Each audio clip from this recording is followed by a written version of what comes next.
Thank you for taking the time, and thank you for joining the Oktaves Podcast.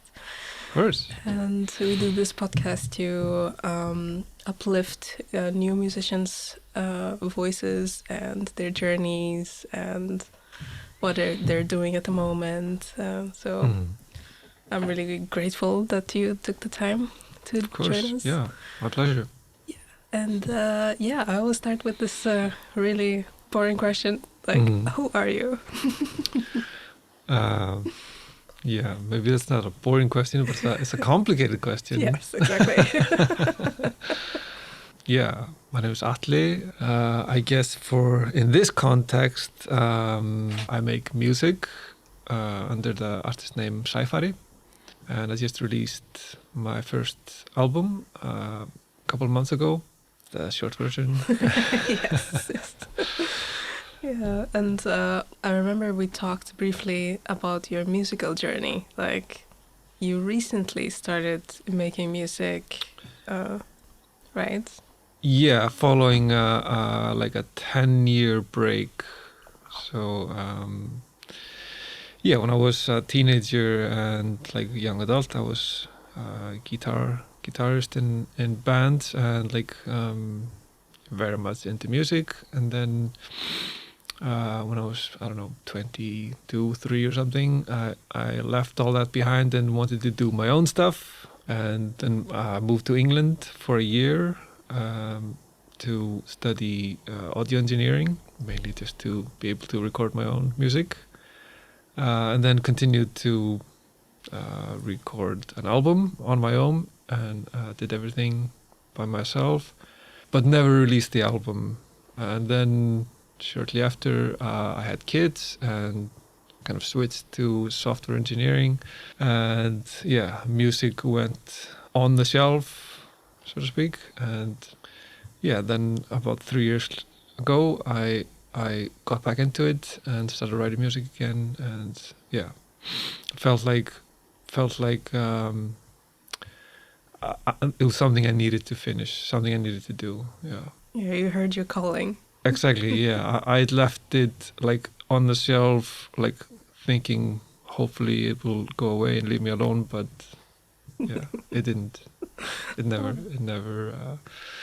left me alone.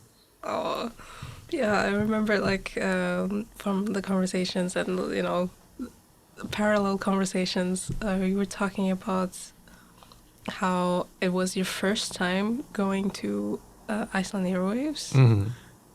Tell me about that experience.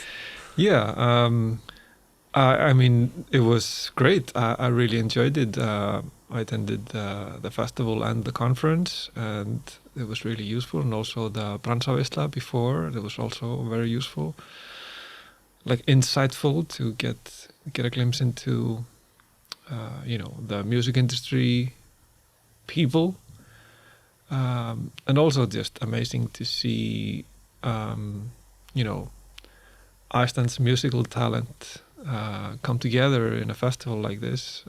I've always known of Iceland's musical talents, but not kind of experienced it in a festival, and that was an awesome experience.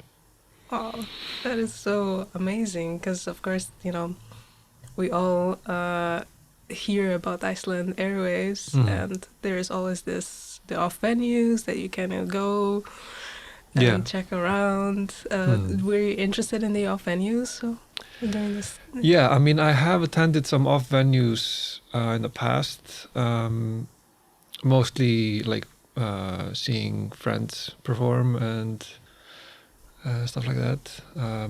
I'm kind of an introverted person, so I don't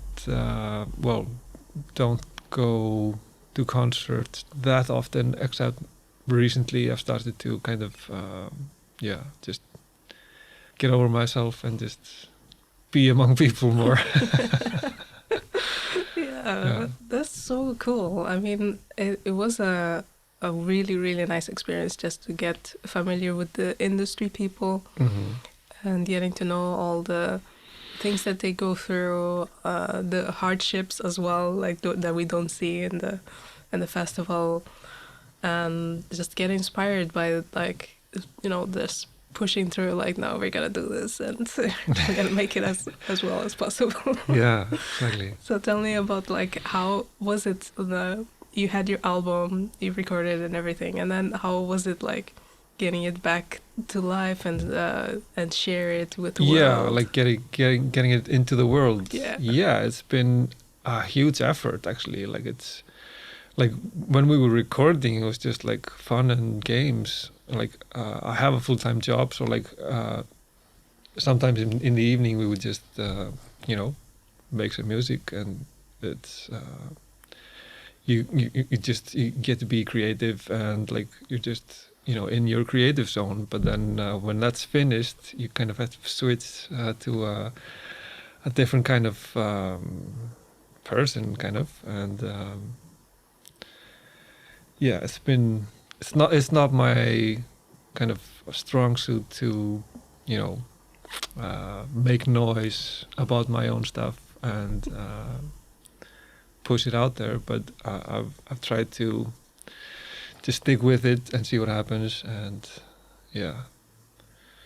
but I'm really looking forward to getting back into the creative mode. Yeah.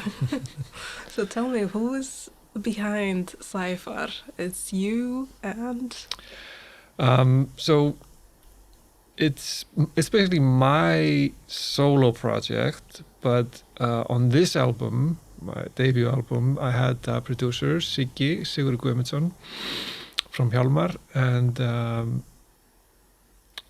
he kind of produced the album and like played a lot of the instruments and had a lot of creative input as well. He wrote one of the songs on the album as well. At one point we kind of were toying with the idea of releasing this as a band, like me and him, just a band, and then maybe get some other people in the band. But in the end, decided just to focus on you. To focus on like the debut thing as the main thing.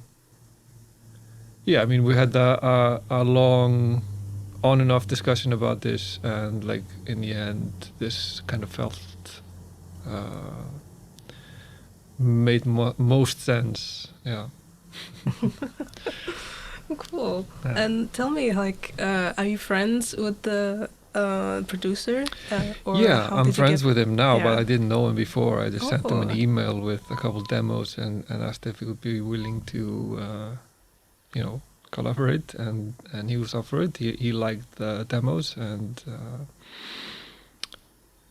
so we just started working together, and we actually formed a pretty good kind of creative relationship. And I would just like come to the studio with a song, and record either an acoustic guitar or a piano, and sing a scratch vocal, and then he would just go crazy on his bass and keyboards, and like try to catch the mood of the original feeling. And I think we did a pretty good job at that was kind of my main goal, was just to like capture the emotion and let that shine through in the final mix, and I think we were able to do that in all the songs on the album, I think.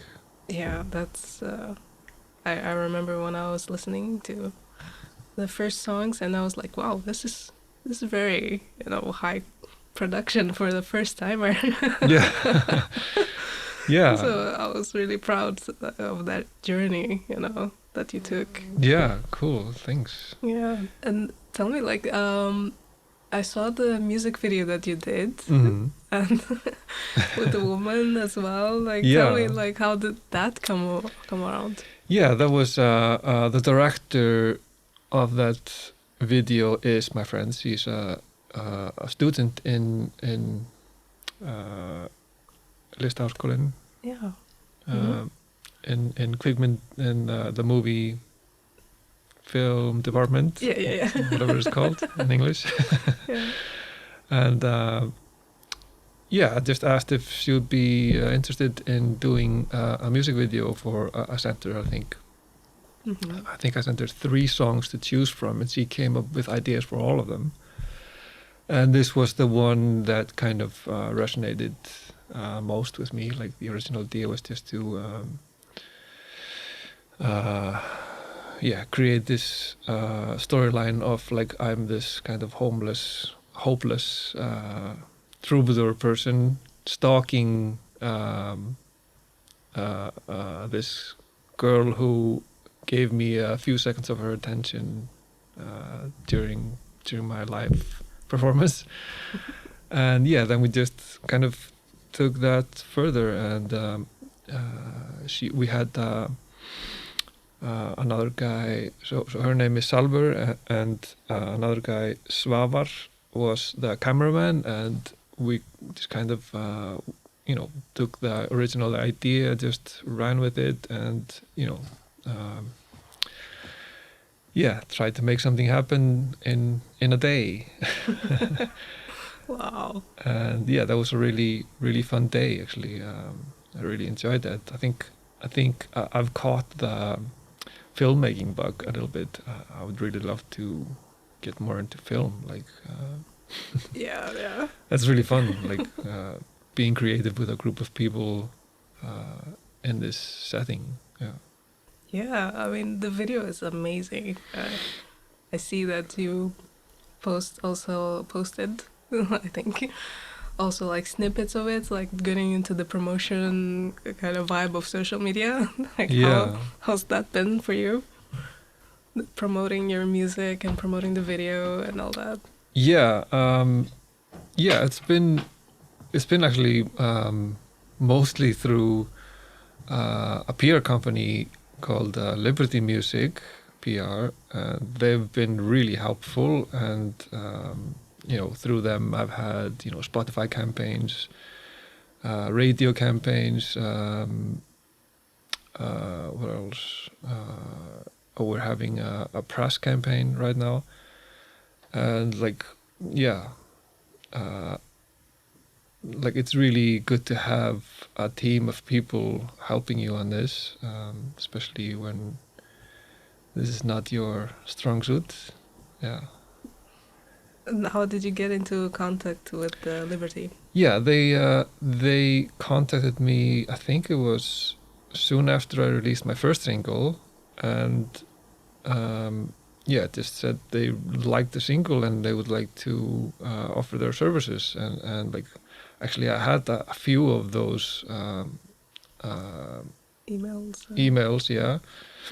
But for some reason I felt this was kind of legit people, and when I did some research, I felt like even though they didn't really have any artist that I knew of, but they were kind of just building a startup of their own, and just like really passionate about making it more possible for independent artists to exist and get their stuff out there. Yeah, not get lost in the sea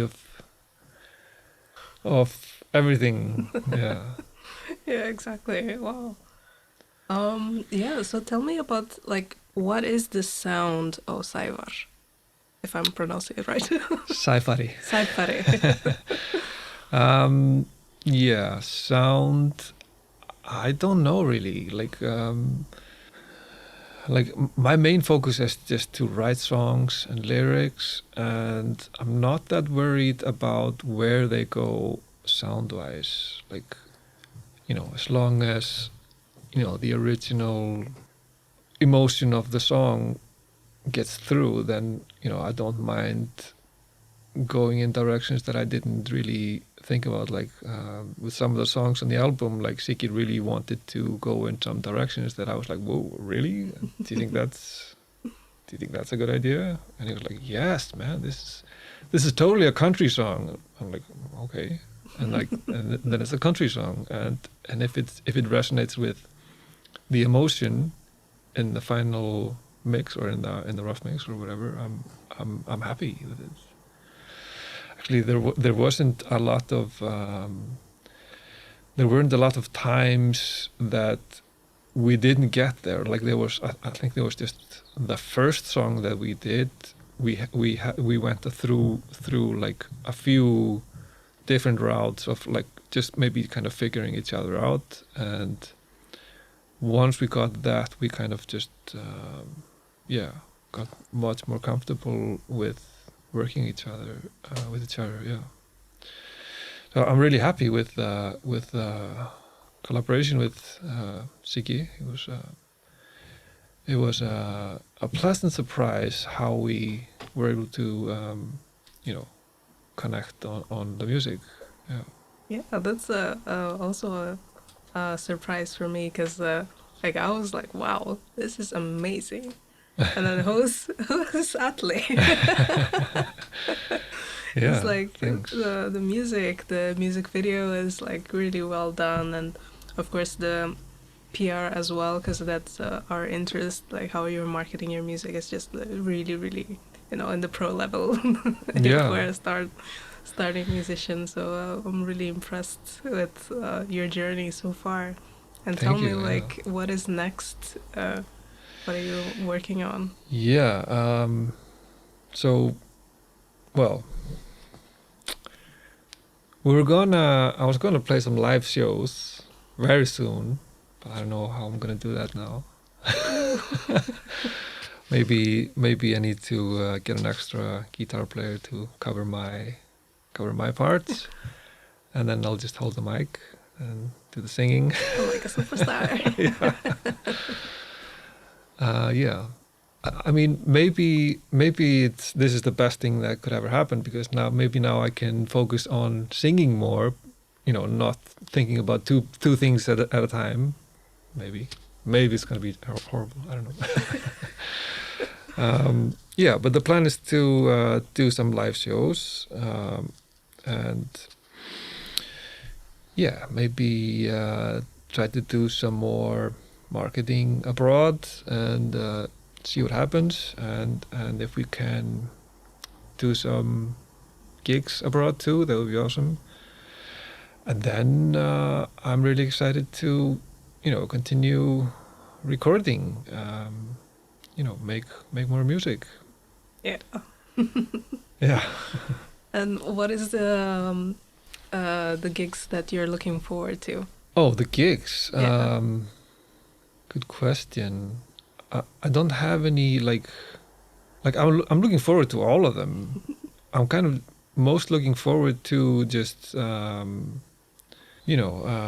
figuring out how the band's gonna be, and maybe it's gonna be different for different gigs, and just kind of going with the flow of just how it develops. And yeah, I'm just excited to get going and see what happens, and see how, what gigs we can book and stuff. And yeah, maybe it'll be fun to do a lot of different setups. So like some gigs maybe just me and one other person, maybe just three of us, maybe a few with a huge band. I don't know, like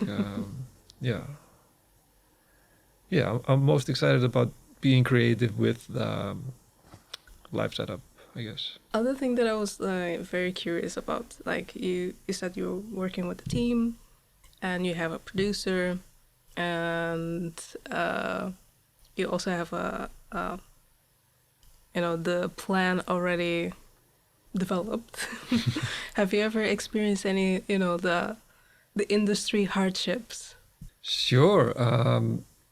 Yeah, I mean,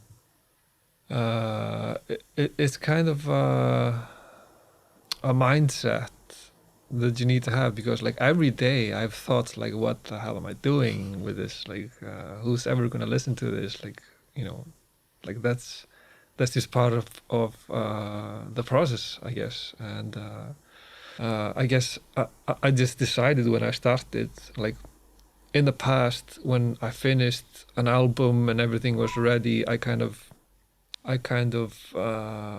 decided not to release it, and it just kind of faded out, and I kind of gave up on myself. I kind of quit on myself, and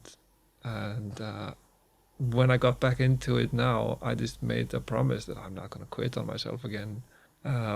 You know, even though nobody wants to listen, I'm not going to quit, because I'm not doing it only for other people, also doing it for me, because like I it's something that I need to express. Like, this is something from deep within that I need to express in this way, and of course it's a huge bonus if people like it too.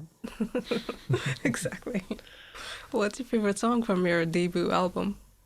Oh, favorite song? Yeah. Oh, that's a tough one. It's changing. It's always changing. Well, the first one that comes to mind is the first song that I wrote after not writing songs for 10 years, which was True Love. But I also have a really a sweet spot for There, which was not a single.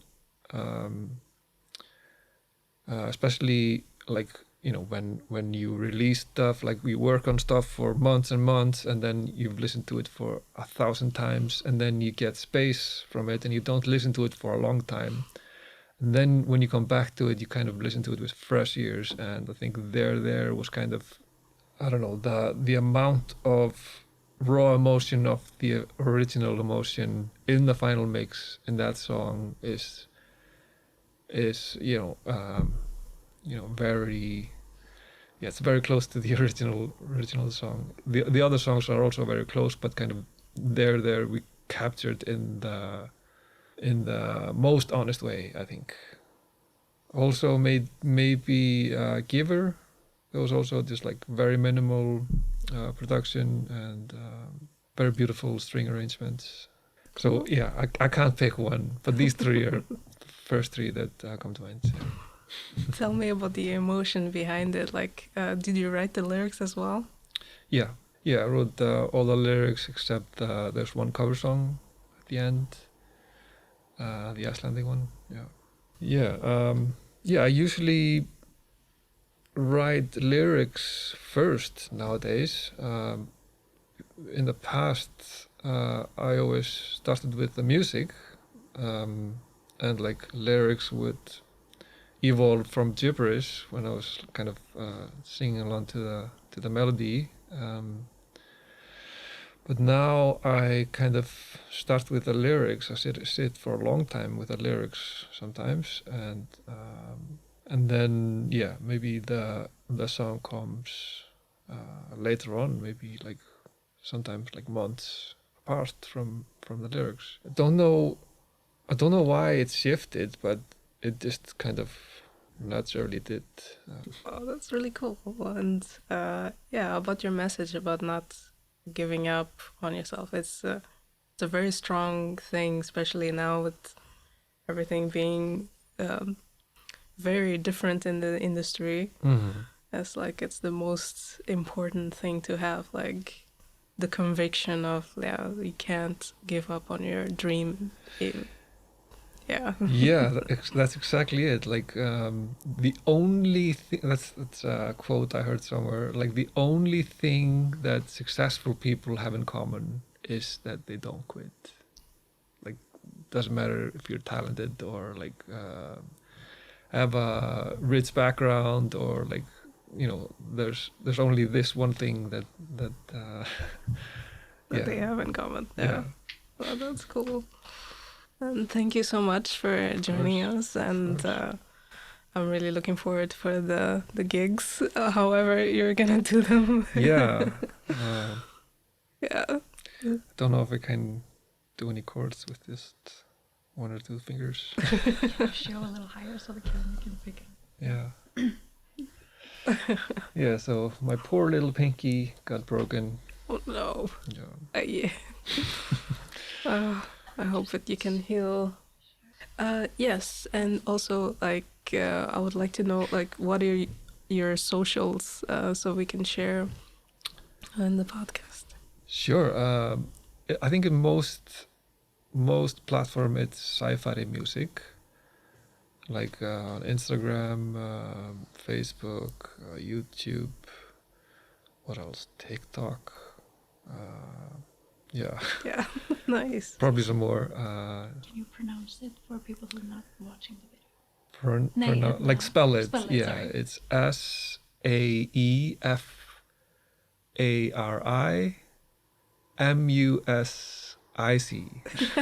Nice. I can spell in English. Cool. Get it. Yeah. Then I have a website as well, which is saefari.com. SAEFARI.com. Nice. Cool. Yeah, so thank you so much again. Of course.